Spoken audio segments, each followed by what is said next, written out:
to get in the lay of the land. So if you're just starting out, you're probably going to spend 80% of your time just monitoring and listening, and the other 20% of that's going to be measuring. When I say measuring, I mean actually analyzing where those conversations are, how big the volume is, and who's having it. The next level up is being responsive, which means that when your brand is actually being talked about, you're going to go out there and engage, and say hi, and say thank you, and say how can I help you. At this point, your listing is still going to be a huge percentage of that. I put it at about 60. You're going to spend about 20% of your available time responding, and another 20% of your time measuring the impact of that response.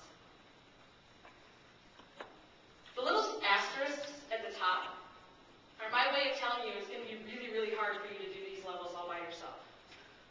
So if you're an individual person trying to manage all this, number one, take this as some validation that you are not crazy that it's too much for one person, because it is. Okay? This is too much for one person to handle.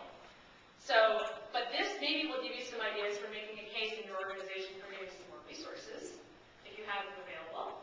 And if not, getting creative about where your priorities are, which we'll talk about some more in a minute. So at the engage level, we're talking about half your time spent listening. That little red bar that you can't see there is what I call initiating. That's about, that should say 10%, not 20, by the way. 10% of your time initiating, which means not just reacting to conversations that are happening, but actually starting them yourselves. So that's when you're monitoring for things in your industry, topics of interest, getting out there and using your fan page to start a discussion, or posting something on your blog to get people talking. But about 10% of your time can be spent there, and then the rest is responding and measuring. At the top is where it gets really complicated. And you notice I've got this split into two, because I'm assuming two different types of functionality here. We've got half the time in listening for one person, and the other 40% of their time is in creating content.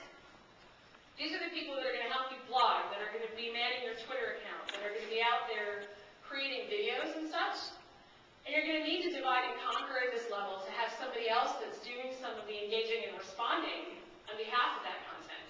It's really, really hard, as any individual blogger can tell you, to create and respond and engage and initiate and measure. That is a lot for one person to do.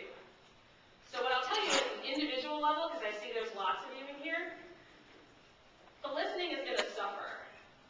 But that's okay, because if you're talking individual scale, a lot of that can probably be done concurrent with your content production. So as you're out there blogging, spend 20 minutes, reading other blogs and seeing what people are talking about and dropping a few comments. So try to streamline some of those initiatives. If you're on Twitter, use your Twitter client to actually go in and do a search on a couple of random topics that's relevant to you that day and see who's talking.